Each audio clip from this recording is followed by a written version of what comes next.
everybody, my name is Rolo and today we're checking out some more Reddit stories. So if that's your cup of tea, please do like and subscribe. And let's get into today's first story. Today's first story comes from the user Dating an Atheist with the title, My 19 female atheist boyfriend, 21 male, burped loudly during grace. So, I've been dating Kevin for a couple months now. I was raised Christian, and while I very much believe in God, I wouldn't consider myself super religious or anything. I go to church maybe 10 times a year. Because of that, I thought I might be compatible with an atheist. So anyway, on Sunday, Kevin and I went to my parents for dinner. It was the first time meeting him. I thought things were going well, until we sat down to eat and my dad starts saying grace. I was looking down, but out of the corner of my eye, I see Kevin grab his drink and he chugs it. Once he's done chugging, my dad is still saying grace this entire time, mind you, he lets out this really loud, open mouth burp. My dad stopped saying grace to look at Kevin. My dad's mouth was hanging wide open, but didn't say anything. Kevin doesn't say excuse me or anything, so my dad awkwardly finishes saying grace. The dinner itself is painfully awkward. No one acknowledges what happened, but my parents seem pretty annoyed with Kevin, so they make small talk about the weather, what he's taking in school, etc. After we finish eating, I make up an excuse for us to leave and I drive Kevin home. On the way home, I ask Kevin what his problem is and why he was so rude during dinner. At first, he doesn't seem to know what I was talking about, but I say it's rude to drink during grace. Never mind burping as loud as you can afterwards. He says he's an atheist, so he doesn't have to wait for that kind of thing. I say that's ridiculous, as he was still a guest in my parents' home and he should follow their rules. Then he goes off saying those rules are bullshit and he keeps going on about how religion is the worst thing ever. By the time I drop him off, I'm pretty pissed and want nothing to do with him. I haven't talked to him since, but breaking up with him is a given. That's not why I'm here.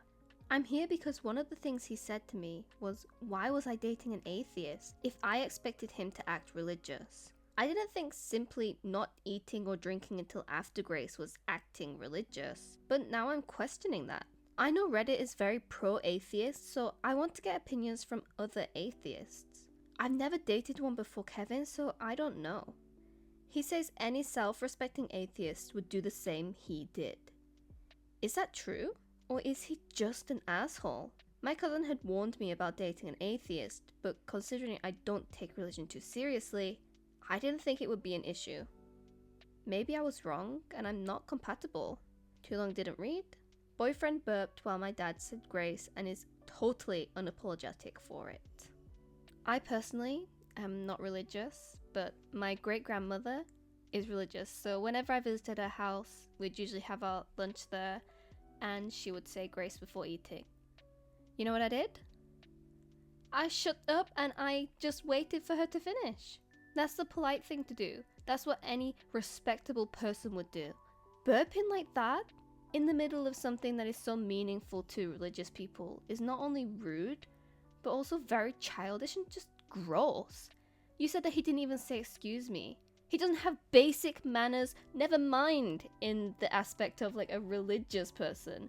He's just so immature, and this is not a problem of him being an atheist, this is a problem of his just personality being shit.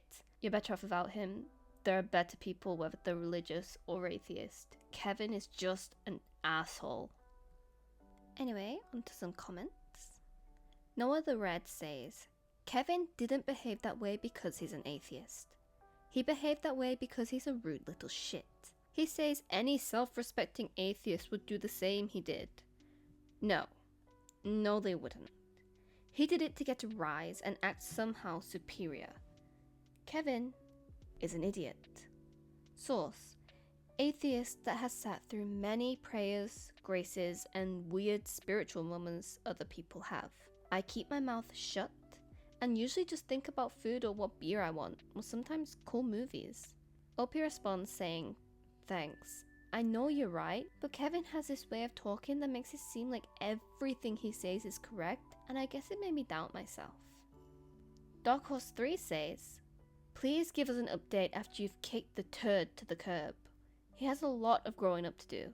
I can't imagine how awful you must have felt in that moment. Thankfully, it's only been a few months. To which OP says, not much of an update, but reading the comments made me realize just how much of an asshole he is. I started to think about past times where he refused to think he was wrong. He's very arrogant. I don't know why I didn't realize that until now. I was already planning on breaking up with him, so I sent him a text a little while ago saying it's over. His response was, whatever. Thank you everyone for the responses. You're absolutely right that this is a matter of Kevin being a jerk. Nothing about atheists. Hi, I'm Eros says, show Kevin the comments on this post. Opie responds, not worth my time to be honest. I'm done with him. He'll have to figure out just how arrogant he is on his own. Now onto Opie's update, which came 6 weeks later. First of all, I want to thank everyone who responded to that post I made. I got a lot more responses than I thought I would. And that really made me see how in the wrong Kevin was. Kevin and I broke up right after that incident. It made me realize a lot of things about our relationship that I guess I wasn't seeing clearly before. He really was arrogant and manipulative. He had this way of saying things that made it sound like he was 100% right all of the time, and that anything I said was stupid. It wasn't until after I read all of the comments that overwhelmingly said he was in the wrong that I realized just how manipulative he was. Maybe I should mention that Kevin was really hot. Like really hot. So maybe that's why I didn't realize how much of an ass he was until way later, lol. Anyway, this isn't so much of an update as to our relationship, but it's a funny story I heard. I've been working a summer job for the past while now in my hometown where both Kevin and I live. It's not a tiny town where everyone knows each other, but it's not huge either. Anyway, at work, I was talking with some of my coworkers on break, and the conversation of terrible exes came up. The story that my one coworker decided to share was about, you guessed it, Kevin. Apparently they dated about a year ago. My coworker, let's call her Brenda, had to go to her cousin's wedding and Kevin was her +1. During the ceremony, Kevin got really bored and he decided to let everyone know. Apparently, he started saying stuff like, oh my god, this is taking so long, and is it almost over yet? And he kept going on and on. He wasn't so loud that everyone could hear him, but the people around him definitely could. Brenda said a lot of people were turning their heads to look at them. She was super embarrassed. Apparently they got into a huge fight between the ceremony and the reception, and that was the end of their relationship. Lol. I couldn't help but laugh when I heard that story. Sounds exactly like something Kevin would do. Anyway, that's it for my update. Things are going well for me. I'm currently enjoying single life, just working and hanging out with friends. One of the things that Kevin said that really bothered me was that religion never does anything good. That really bothered me. So I started volunteering with a charity that my church helps run once a week, just organizing stuff that's been donated. Maybe I let him get to me, but it feels good to help out. I don't hold anything against atheists. You guys totally convinced me that the problem was Kevin and that many atheists are so cool. So thank you for that. TLDR, turns out my ex-boyfriend was a jerk in his other relationships as well. No surprise there.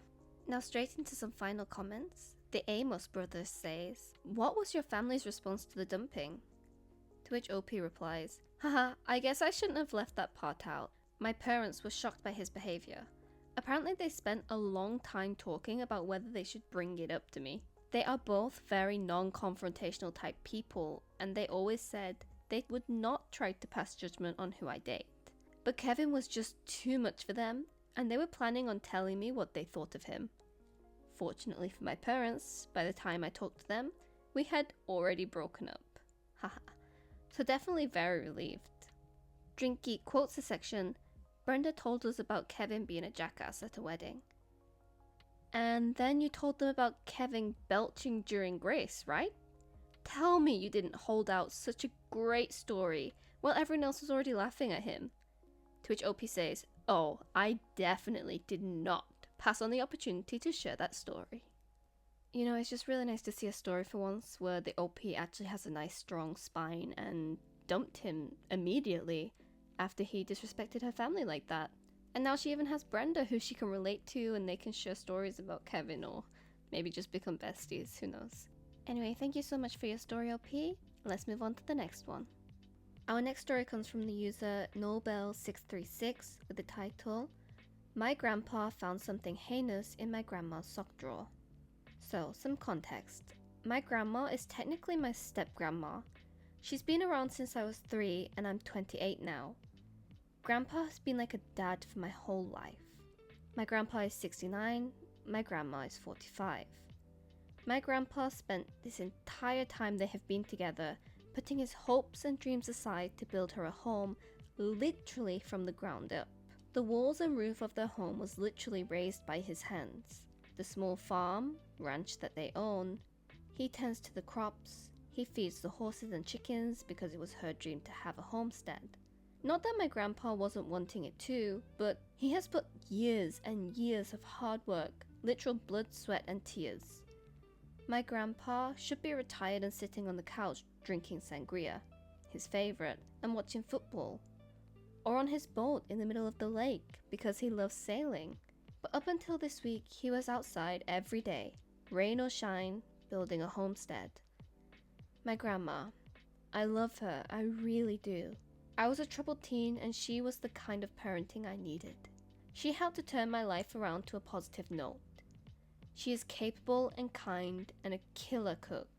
And I have no trouble understanding why my grandpa fell for her all those years ago. She just gives up on things so easily. She was a butcher and made really good money. She was done with that in a year. She went to school for her early childhood education, finished her required classroom hours for certification, and quit.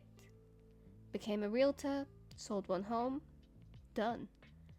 I think she's having trouble coming to terms with the fact that my grandpa is coming to an age where he has to retire. I would guess that she's trying a little bit of everything while she still can. 3 years ago, a wildfire burned through our town and they lost half of their land, 15 of their 30 acres. Almost lost the house my grandpa built, literally burned right up to the back deck. It was PG&E's fault the fire started, so of course, class action lawsuit. They got an $800,000 payout. They bought new cars, a new tractor, a travel trailer, paid off the debt on their land, and various other debts. My grandma also decided to buy something else a couple times. After their big spending spree, my grandpa started noticing substantial chunks of money go missing. My grandma was refusing to come home and staying in the travel trailer that she parked at the friend's house. This week, my grandpa found a baseball-sized ball of meth in her sock drawer. He went home, packed up some stuff, told their 17-year-old son, my uncle, to do the same, and he left. He didn't tell anyone where he went. He only told us, me and my mum, 44, and my aunt, 38, the why and that they were safe. My grandma had a history with drug abuse. My mum and her used to do it together when they were 19 to 22-ish. My mum saw it in July of last year. She noticed the way my grandma was acting. I didn't want to believe it because I thought better of my grandma. I thought that if my mum could put that shit behind her, then so could my grandma. I guess I'm just hurt and confused why she would do this to my grandpa and their boy. Like, why did this sudden influx of money suddenly make her break her sobriety? And I so badly want to confront her about it because she's posting all this stuff on Facebook that's implying that my grandpa is lying about it. But my grandpa is a man of integrity. He's the kind of man that took my mum out for ice cream because she broke a boy's nose for grabbing her breast when she was like 12. Anyway, thanks for reading. So I don't know what I expected from this story, but it certainly wasn't meth. Like, that twist really just came out of nowhere. But as for everything that the grandpa has done for the grandmother, or step-grandmother should I say, I kind of would expect that for a 44-year-old man dating a 20-year-old. Sorry, marrying a 20-year-old. Yeah, that seems a little bit suspicious, and it seems like your step-grandmother and your mother were friends as well, so I did kind of side-eye that a little bit, But for the overall story that we have here with the METH, I don't think it's your place to step in and do anything, confront your step-grandmother. I'm sure she's fighting her own demons. This is something that your grandfather should deal with. This is his wife, this is his situation. I think that the only thing you can do is just support your grandpa, your uncle, and wait for the results to happen. It's his choice what happens next. So OP did update in a comment and answered some common questions. Update. There have been a lot of accusations of grooming on my grandfather's part, and while I do understand how people could jump to that assumption, that isn't what it is. So I'm gonna answer some questions and address some of the things I'm reading in the comments. First and foremost, thank you to everyone who came forward with real advice on how to move forward with this. I've looked into local Narcanon and Al-Anon meetings and plan on going to one soon.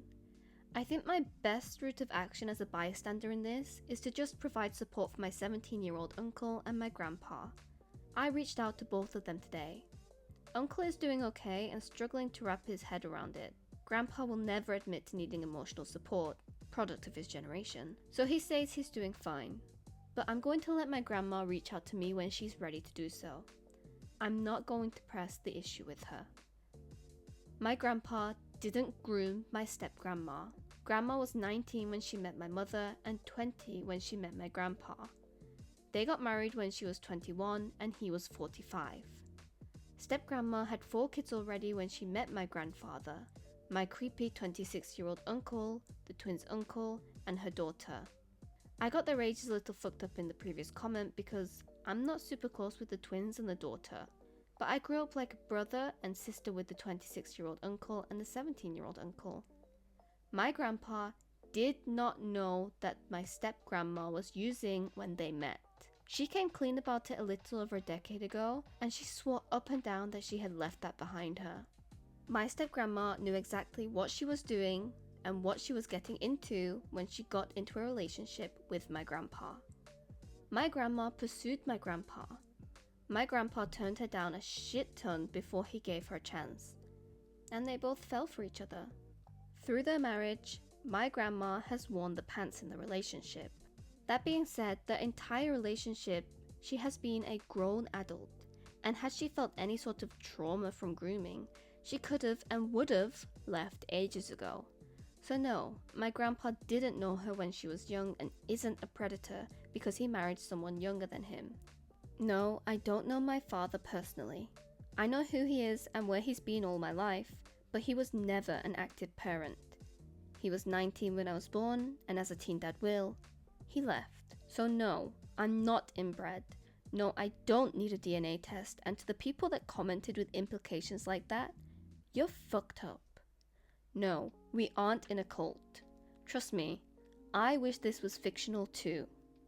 I don't know why people were commenting that OP must be inbred and stuff like that. I didn't get a hint of that from the story. Redditors are weird. But everybody in this story sounds like they have some trauma, though they're just messed up in some way, so I can understand how things ended up how they did. But OP does come in with a final update. I talked to my grandpa. My grandma flushed it down the toilet and is going into therapy. They are staying together and they're gonna fix it. One last note here before I silence this post. I came here looking for advice on how to process this situation. Point blank, people I love are hurting, and it's affecting me mentally and emotionally. Only a handful of you had an ounce of compassion or consideration. I'm aware I put this out there on Reddit. I knew there was going to be discourse and strong opinions, but I didn't expect people to start insulting my intelligence over something that happened before I developed consciousness, or implying that I'm inbred, or pointing out the obvious complexity of my family dynamic. Like, be for real, I had no clue that my family is questionable and fucked up. Yours isn't?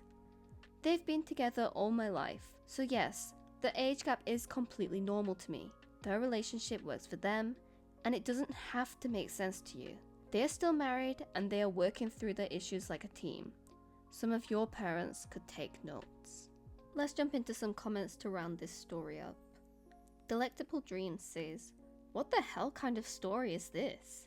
Dr. Spiders says, After reading that family history, this story could only be more surprising if no one was on meth. Beach Pellini says, if she supposedly had 4 kids and was addicted to hard drugs by 20?